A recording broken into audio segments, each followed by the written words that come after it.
Alright, welcome to today's video. You guys have all seen the car now and the reaction has been pretty good, and yeah, I'm pretty proud of it. Obviously still a few things I need to fix up on it, and a little bit to clear up and just tidy up here and there, but for the most part, yeah, I'm happy with it, and yeah, definitely like it. So we're into a new week now. I'm back at work, so a bit less time to work on the car and get these videos done, but you know, as I do things, I'm still going to record and upload these. They're just not going to be, you know, 2 a week or anything like that. Might be 1 a week or 1 every, you know, 2 weeks or so, but yeah, we'll get through it and we'll do what we need to. So today is the first wash. Obviously all of my washing stuff here, so it's the first wash today, and definitely needs it. It's a little bit dirty, a little bit dusty, but you know, washing should be pretty easy. You guys will remember I coated the car with Halo, Gtechniq Halo, so that's a ceramic coating designed for PPF and for vinyl wrap, so it's protected prette well. And then once I did that, I had already done a layer of beadmaker, which is a paint sealant on top, so yeah, it's nice and slick, and it should make washing pretty easy. So I thought I'd go through really quickly my regime and what I use, and then I'm just going to wash the car. And you know, you guys all know how to wash a car. It's not an instructional video by any means, but I thought I'd go through at least what I use, and probably talk your ear off while I'm doing it, and probably just a couple of time lapses here and there as well. So we'll get into it. So obviously most people who wash their cars and take any pride in what they do, they've got their own kind of feelings about what products they use. You know, you've got your normal brands, Autoglym, Meguiar's, Mother's, Bowden's, all that kind of stuff. I've kind of assembled a different range of things here, and I've mentioned it before. Matt from Obsessed Garage in the US, he's put me onto a bunch of this stuff, but there's still a few other things that I've got that I prefer, and a few little things that I do. So obviously 2 bucket method, or 3 because you have one for your wheels as well. Just got these from Repco. They were a mad deal. They were like $5 for the bucket, the lid, and for the grid guard. So yeah, that worked out really well. So I have 3 of those, 1 for wash, 1 for rinse, and 1 for wheels. So they're pretty good. For the wheels themselves, I use P&S Brake Buster. Obviously the wheels are ceramic coated, the brakes are ceramic coated. I've barely done any driving on it. I think I've maybe put 150 Ks on it with the new brakes, so they're probably not even bedded in yet, so there's going to be very little that I need to wash. And to be honest, I could probably get away without even using this. What I do though is I use a foam cannon. This is an MTM foam cannon, and I use Brake Buster in that to foam and just add a little bit more lifting power to the Brake Buster. I think that works really well. And then just a couple of different brushes. So this one's nice and flexible, and I've got a firm bristle brush mainly for the tires. Like I said, MTM foam cannon. I've just got it hooked up to my Karsha K2 or whatever it is. It's 10 years old. You know, once it blows up, I'll buy something decent, but for now it works really well. It's got a good foaming action, really good foam pattern, so yeah, I really like that. And in that I use Adam's car shampoo. There's a new company out called Gtechniq. They're from Germany. I've ordered some of their new GSF car shampoo or car soap, so I'm going to try that when it arrives, but for now Adam's shampoo works really well. I was using P&S Pearl. You know, it was pretty good, but it was very thin. And before that I just used Meguiar's Hyperwash or Mega Wash or whatever it is, but you know, whatever you prefer, and a nice mitt. To dry, I give it a quick blow off with my air blower, and then do the rest of the drying. I use drying aid, so that's where I use P&S Beadmaker, and a couple of towels. These soft towels, I can't remember what they're called, but they're a really nice soft towel that I find works really well. The 2 of those together will dry the entire car. Tire dressing, that's where I use my CarPro Pearl. I use that for the trims as well. I'll use either a foam applicator or a brush.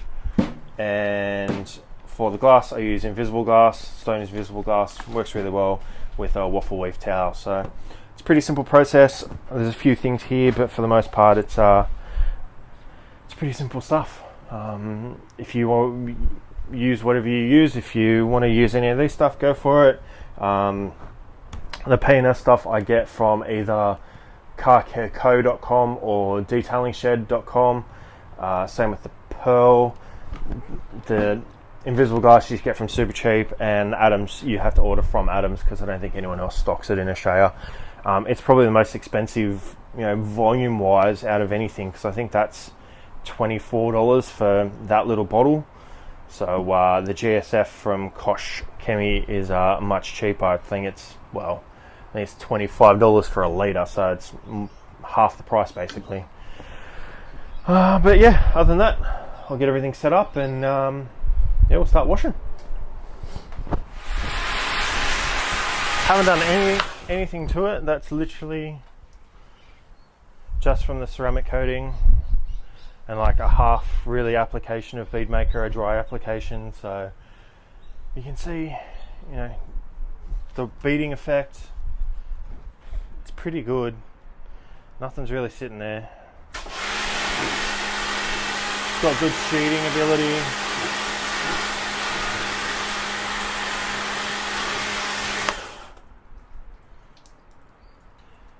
I'm pretty impressed, to be honest.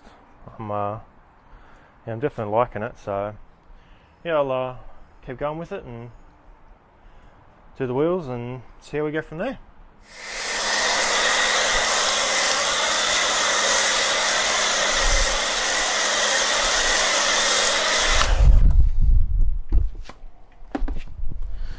So you can see really nice foaming action.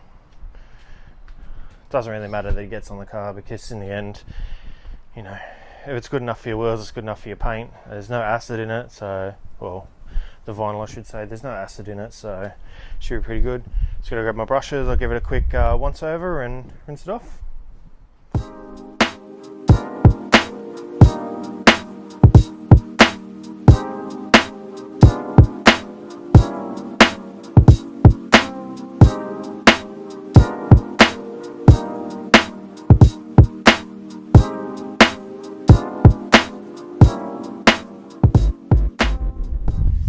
Alright, so as you can see, it's got a good foaming action, really nice and thick, almost like shaving cream.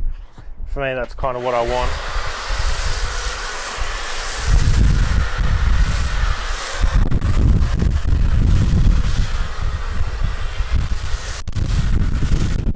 And obviously the idea is that the thicker it is and the slicker it is, the more it's going to move stuff off the paint without scratching it. So the more impurities you can lift off without touching the car, the better.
Alright, so the car's washed now, it's all rinsed off. haven't blow dried it because it's actually been pretty good. That ceramic coating is working really well, so it's almost dry kind of thing. Just going to go over it now with 2 towels and some beadmaker. So like I said, this is a paint sealant. I also use a drying aid. The idea being that you want the surface to be as lubricated as possible, so you're not leaving scratches and marring. Yes, I know it's vinyl wrap. Yes, the ceramic coat's going to protect for most of it. Yes, it's going to be able to be heated back out, but you still don't want to go through that. You'd rather just take that extra step now and just try and prevent that from happening. So a couple of sprays on each panel, a couple of sprays on each towel, go over, wipe it clean, and yeah, once it's clean, it's pretty much good to go. Windows and tire dressing will be the only things left. It's pretty simple stuff. I don't think you really need to worry about that. You've all seen how to clean windows, you've all seen how to apply tire dressing. It's not that bad. And that's pretty much it. So I'm just going to finish off wiping down the car and give it a clean, and that'll be its first wash done. So like I said, I'm pretty happy with the outcome of the car. There's still a few things need to fix up, but for the most part, yeah, I'm pretty happy with it. So just got to get an alignment done and I can start driving it again. So yeah, pretty happy with it. So I'll get started and I'll leave that with you.